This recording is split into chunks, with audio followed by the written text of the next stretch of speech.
Bonjour, on se retrouve aujourd'hui pour évoquer ensemble cette pleine lune en taureau.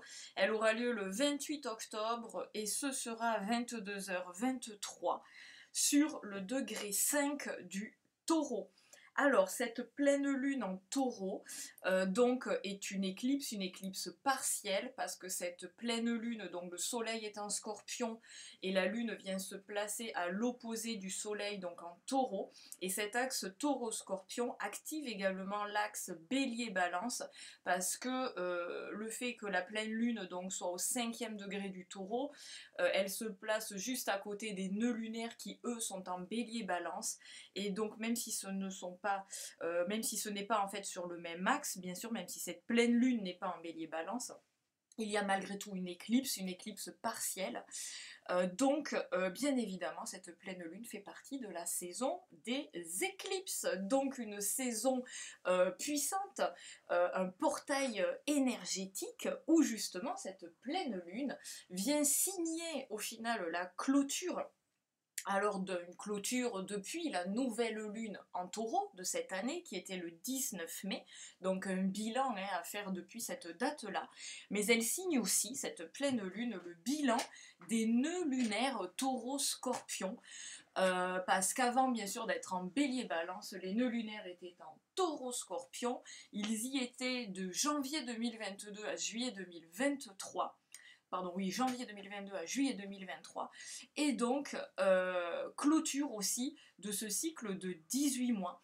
Donc pour simplifier en une phrase, c'était justement comment pouvons-nous nous diriger vers plus de paix, et il y avait une notion bien évidemment avec le scorpion, de nous éloigner, on va dire, du tourment, pour aller vers plus de tranquillité, de paix et construire de nouvelles sécurités.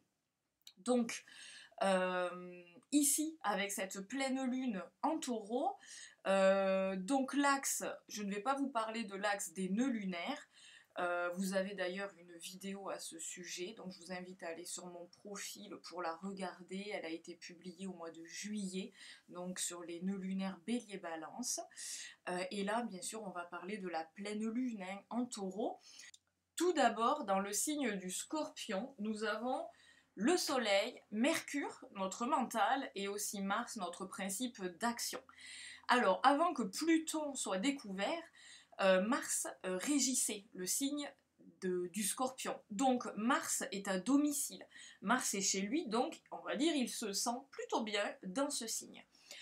Mercure, lui, en tant que justement donc notre mental, en référence à Mercure, le dieu, Mercure, au final Mercure était un dieu psychopompe et il pouvait passer d'un monde à l'autre.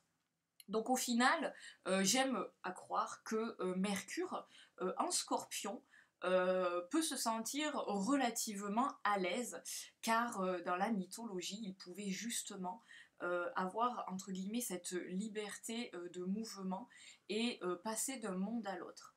Donc ici, nous avons notre mental et notre principe d'action tourné vers le monde des ombres. Donc avec le scorpion, nous sommes invités justement à mettre en lumière, avec le soleil, nos ombres, à nous y confronter.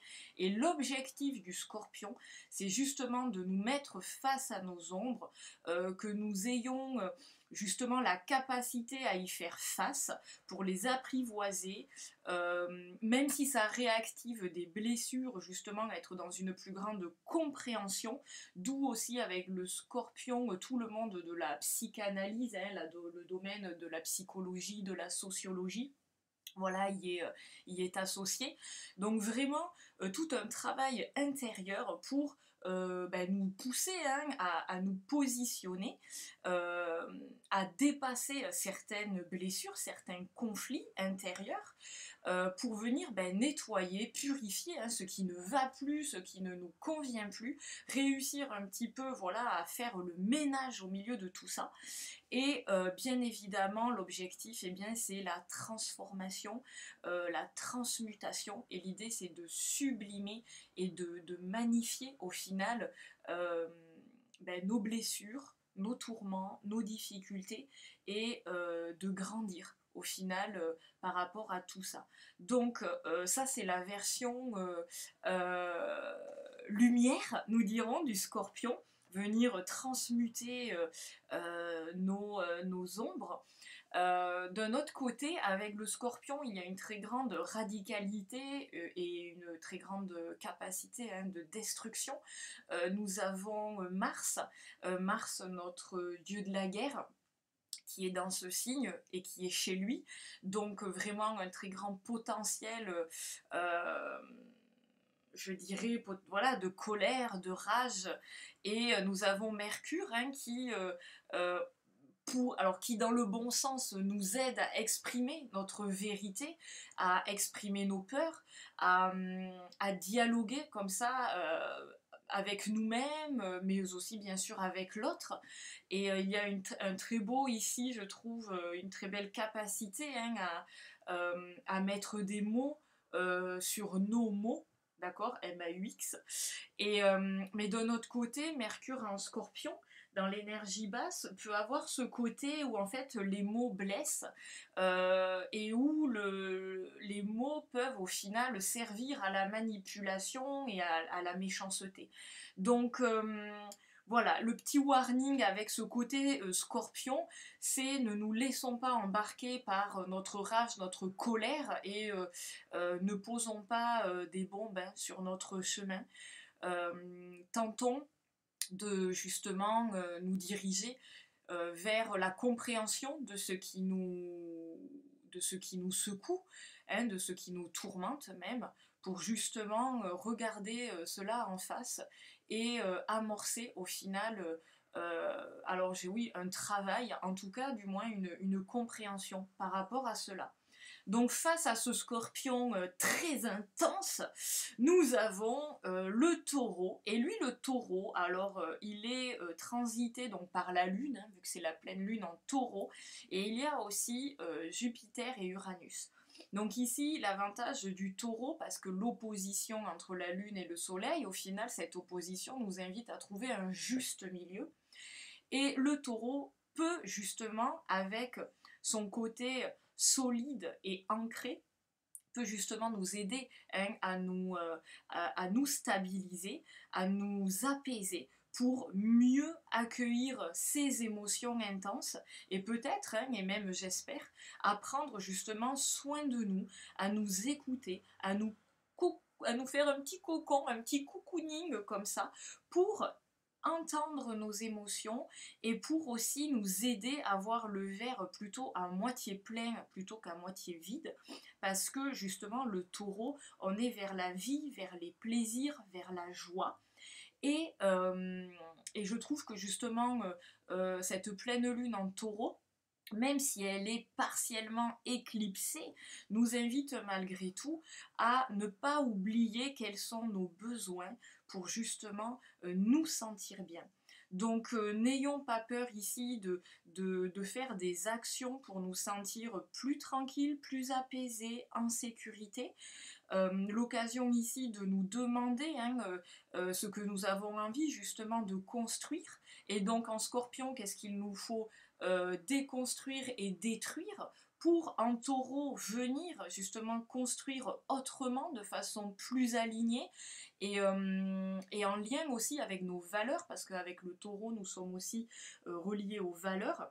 Donc ici, voilà, essayons avec cette pleine lune en Taureau de nous diriger vers plus de paix, vers plus de joie, à tourner un petit peu notre regard aussi sur ce que nous avons envie de construire sur du long terme. Donc pour ça, bien évidemment, en Scorpion, il faudra balayer et détruire certaines choses, mais ça ne veut pas dire être dans une visée, on va dire, apocalyptique, mais plutôt être dans voilà un juste milieu entre qu'est-ce que je garde et qu'est-ce que je jette et qu'est-ce que je bannis définitivement pour justement construire quelque chose qui me ressemble et qui m'amène de la joie et aussi de la paix, d'accord, pour le côté Taureau. Alors, Cette dynamique taureau-scorpion, elle est soutenue par Saturne. Saturne, planète alors souvent décriée, mais surtout une planète qui, elle, est synonyme de sagesse et de maturité. Donc justement, n'ayons pas peur de prendre du recul. Euh, D'être dans une posture un petit peu comme ça, on va dire adulte et responsable, pour être en capacité, si nous sommes un petit peu borderline à certains moments, justement Saturne peut nous aider à désamorcer certaines situations. Sa prise de recul, sa sagesse, vraiment sont de très très bons alliés. Et donc, Saturne nous aide à nous montrer plus responsables et à nous positionner aussi de façon plus forte, plus assumée, plus droite dans ce que nous traversons. Et donc, il peut nous aider justement à transcender nos difficultés et il nous aide aussi à avancer dans notre compréhension parce que ben, Saturne c'est celui en fait qui nous amène nos leçons de vie. Alors elles sont pas toujours sympas, voilà, il y a des leçons plus ou moins douces.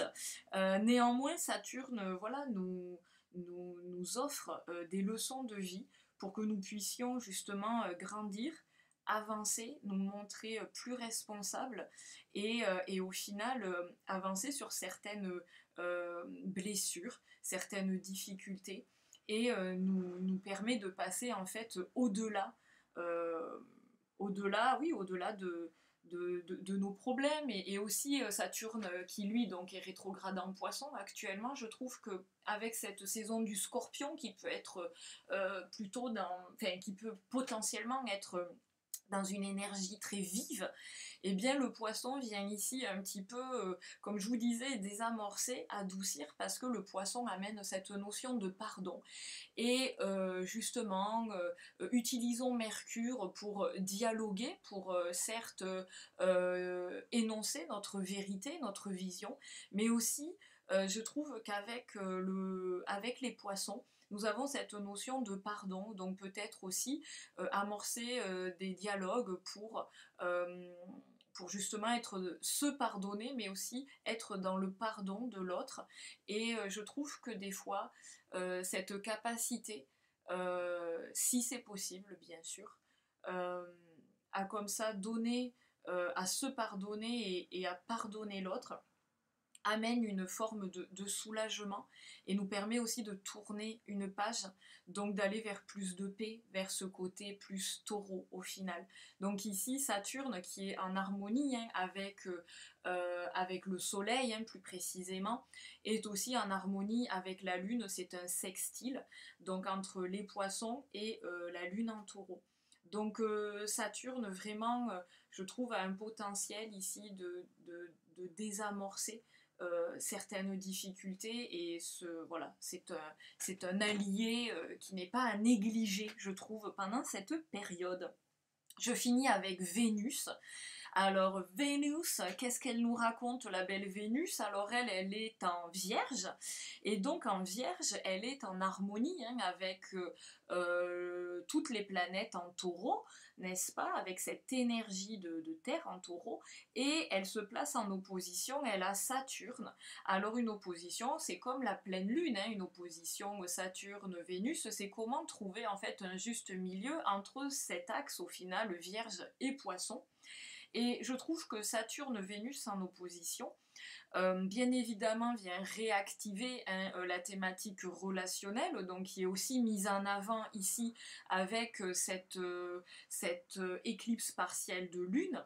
Et bien évidemment, vient faire aussi écho à la nouvelle lune en balance qui a eu il y a 15 jours, où Vénus était aussi la planète maîtresse, parce que Vénus régit donc la balance et aussi le taureau.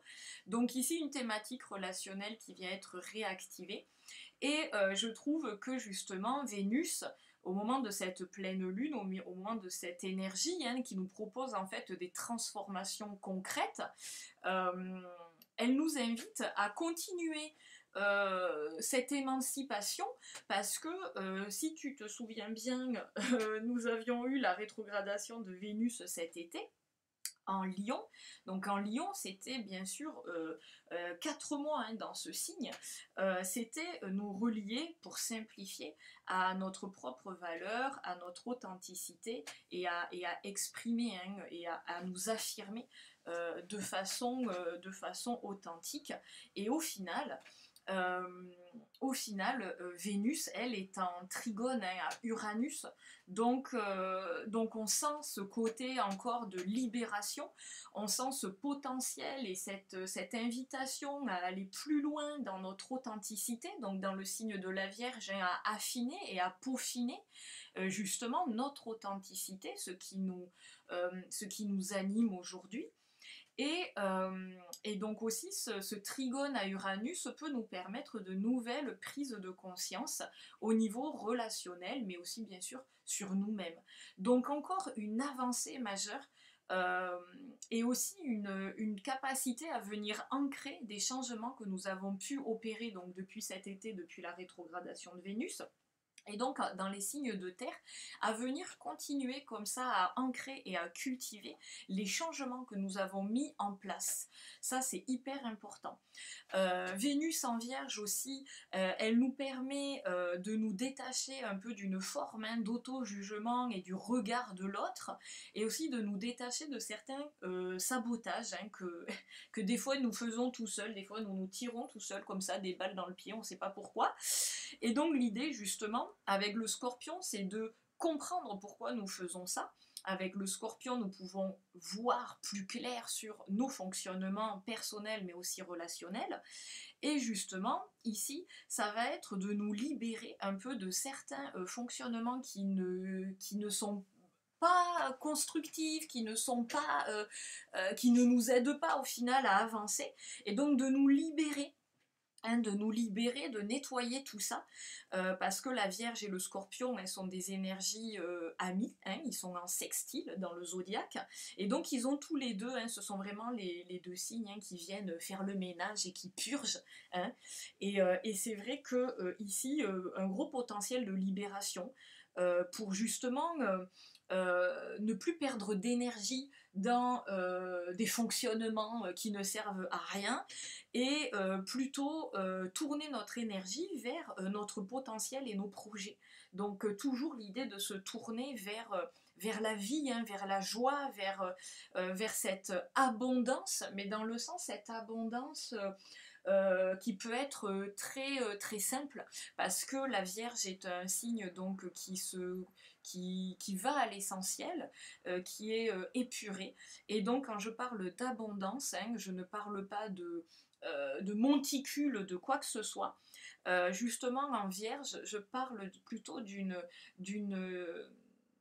simplicité, et de ressentir l'abondance dans la simplicité et dans l'humilité. C'est vraiment les qualités de la Vierge, et je pense que Vénus peut justement nous aider à cultiver ça, que ce soit pour nous-mêmes mais aussi dans nos relations.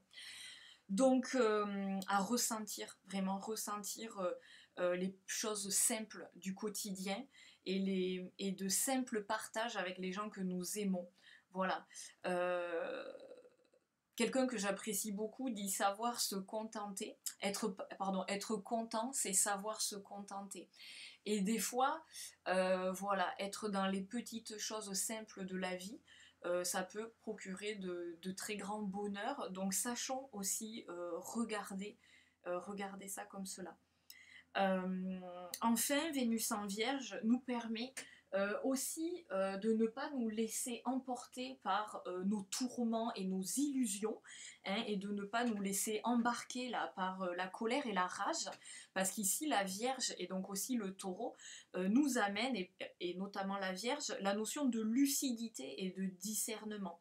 La Vierge aime aller dans le détail et elle voit beaucoup de choses, et justement cette capacité d'analyse nous amène la lucidité et du discernement pour ne pas nous laisser embarquer dans nos émotions ou dans nos tourments et dans nos blessures, voilà, dans ce côté vif, être à vif, en Scorpion, des fois on est on est des écorchés vifs et effectivement ici à recentrer entre guillemets un petit peu le débat, hein, si je peux le dire comme ça, en tout cas à venir un petit peu recadrer les choses pour voilà, amener de la lucidité et redescendre hein, un petit peu hein, le côté terre, hein, ce côté ancrage, on redescend, on revient au concret, on se base sur les faits et on désamorce. Hein.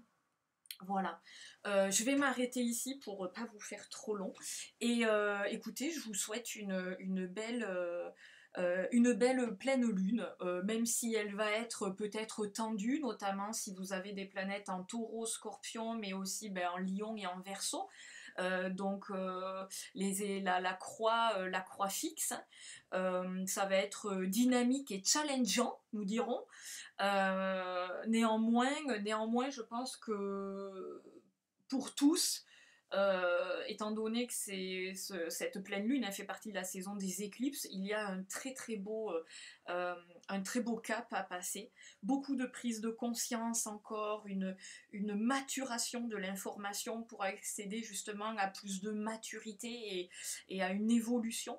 Donc voilà, je trouve que malgré de potentielles difficultés, même si on ne le voit peut-être pas tout de suite, elle peut être vraiment synonyme euh, d'élévation, enfin, automatiquement de transformation et surtout de sublimation. Allez, allons-y, toujours plus, hein. Allez, je vous laisse là. On se retrouve bientôt. Merci pour votre écoute et au plaisir, eh bien, écoutez, de vous lire. Vous pouvez aussi me rejoindre sur Instagram. Vous avez des posts. Vous avez aussi un template à effectuer avec votre tarot ou votre oracle chouchou. D'ailleurs, je vous mets à la fin de la vidéo le template. Comme ça, vous pouvez aussi en profiter ici sur YouTube. Et puis, voilà, donc on se retrouve la prochaine fois sur YouTube. Et sinon, à très vite aussi sur Instagram. Merci à vous, à bientôt!